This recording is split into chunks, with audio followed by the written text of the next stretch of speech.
کہ کیسا نازک وقت ہے. بیٹا دنیا سے چلا گیا، جوان بیٹا شہید ہو گیا. ان کو خبر لگی، اپنے گھر سے وہ نکلی پورا پردہ کر کے، پورے حجاب میں، پورے شرم و حیا کے ساتھ جنگ کے میدان میں گئی. ہمارے آقا حضرت محمد صلی اللہ علیہ وسلم سے پوچھا، کیا واقعی میرا بیٹا شہید ہو گیا؟ حضور نے کہا ہاں شہید ہو گیا.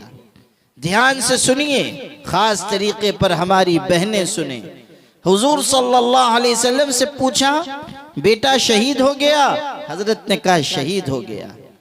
اب جو ان کا پردہ تھا، جو ان کا حجاب تھا، اس کو دیکھ کر کسی کو حیرت ہوئی.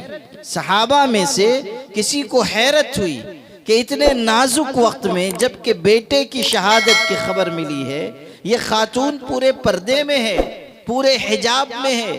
تو حیرت سے اس نے پوچھ لیا کہ بہن اتنے نازک وقت بھی تم پردے میں ہو، حجاب میں ہو؟ ایسے وقت میں تو ماں ہوش و حواس کھو بیٹھتی ہے. تو اس خاتون نے کتنا خوبصورت جواب دیا، دل پہ نقش کر کے لے جائیے. ہماری بہنیں اس کو سمجھیں. اس خاتون نے کہا ان ارزا ابنی فلن ارزا حیائی، کہ میں نے اپنا بیٹا کھویا ہے، میں نے اپنا پردہ نہیں گوایا ہے.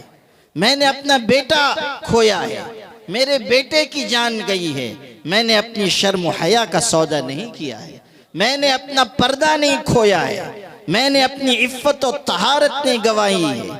میری بہنوں، آپ جلسے میں آئی ہیں، یہاں سے کچھ سیکھ کر جائیں، کچھ سمجھ کر جائیں، نماز کی عظمت دل میں لے کر جائیں، مدرسوں کی قدر و قیمت دل میں لے کر جائیں، اور اپنے گھروں میں اپنی اولاد کی تربیت کا ماحول بنائیں. اپنے بچوں کو چھوٹے پن سے سکھائیں کہ انہیں کس طرح زندگی گزارنی ہے، کس راستے پر چلنا ہے، کس طرح انہیں اخلاق اور اچھی عادت کا پابند بننا ہے.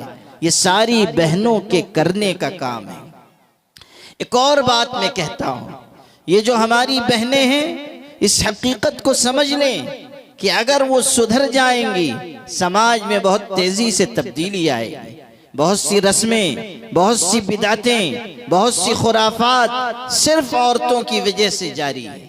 بہت سارے فتنے عورتوں کی وجہ سے جاری ہیں. بدکاری، بے حیائی کے کتنے کام ہیں جو عورتوں کی ذات کی وجہ سے جاری ہیں.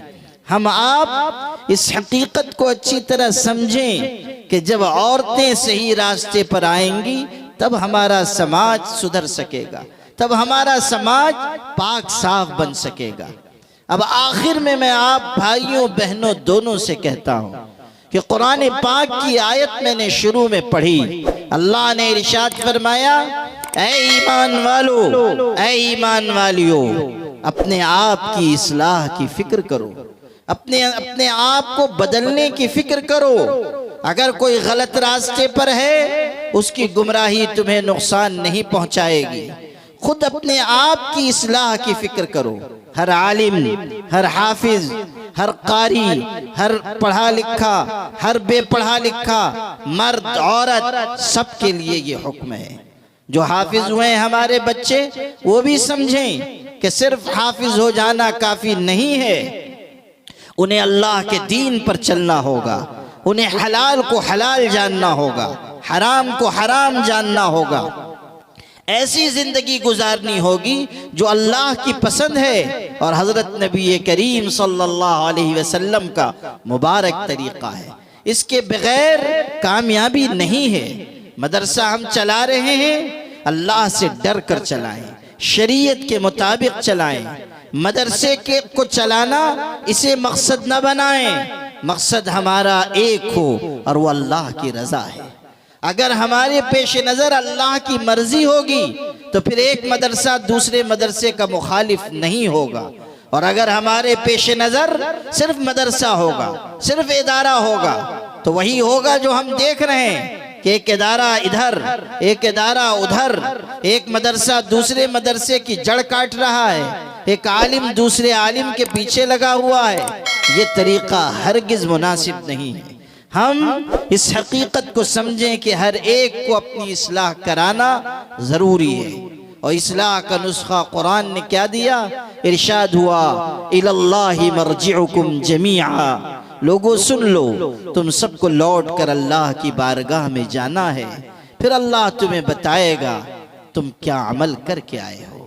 یہ احساس ہم سب کے دل میں رہے کہ ہمیں مرنا ہے، اللہ کے دربار میں جانا ہے، زندگی کا حساب دینا ہے۔